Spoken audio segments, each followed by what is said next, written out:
We'll be taking a journey to the underbelly of a city, where we'll be meeting Cryptosporidium, a parasite that causes diarrhea in immunocompromised patients. We're calling this a tale from the crypt.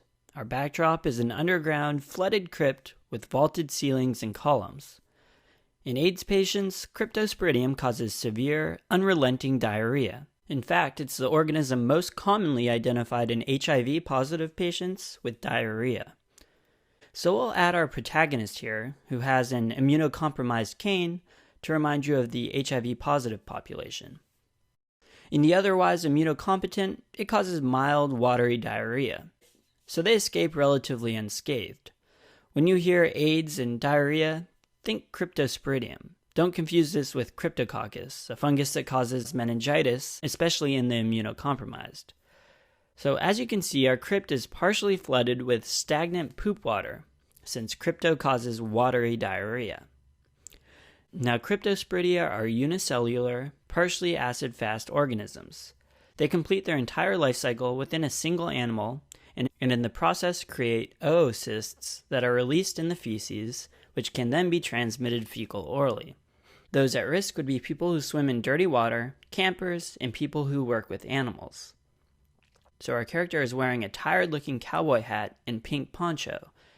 We haven't seen this symbol for a while, but this is our symbol for acid fast. Cryptosporidium are the only parasites we'll learn about that stay in acid fast. So our homeless cowboy's eyes are cast downwards towards the water, as if he's looking for something. Well, the first thing we see are bubbles.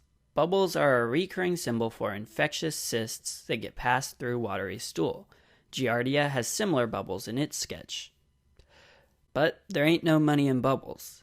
He must be looking for something else.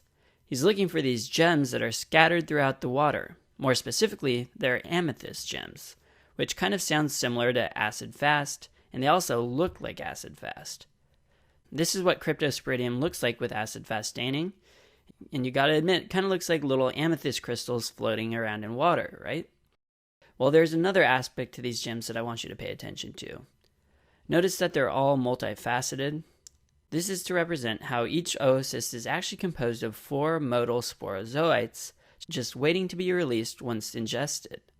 These sporozoites then attach to the intestinal wall and cause diarrhea.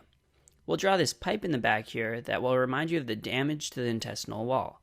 It's narrow and without haustra, like the colons in many of our sketches, and that's because Cryptosporidium is usually associated with the small intestine. However, it can cause colitis as well. So let's say you have a patient with diarrhea, and you see some oocysts with acid-fast staining on stool O and P, or maybe you see a picture of it on your test, and you're asked how to treat it. Well, one drug is nitazoxanide, an antiprotozoal that can be used exclusively in immunocompetent hosts. We'll illustrate nitazoxanide with a knitted sock that our protagonist will be holding in order to collect gems. Knitted socks sounds like nitazoxanide. So our protagonist is using the sock to filter through the water in search of gems. And you can see the water dripping down from the sock.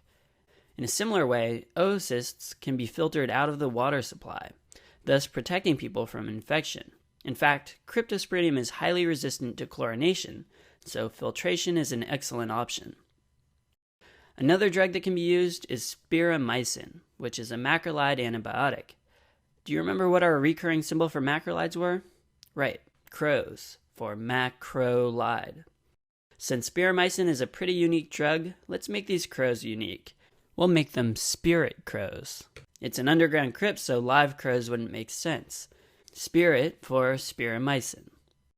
You should know, however, that this drug is not FDA approved in the US. And other than these 2 medications, treatment is mainly supportive. As with any severe diarrhea, pay special attention to fluid status and electrolyte balance. And that's about all you need to know. Quick and painless. Thanks for listening.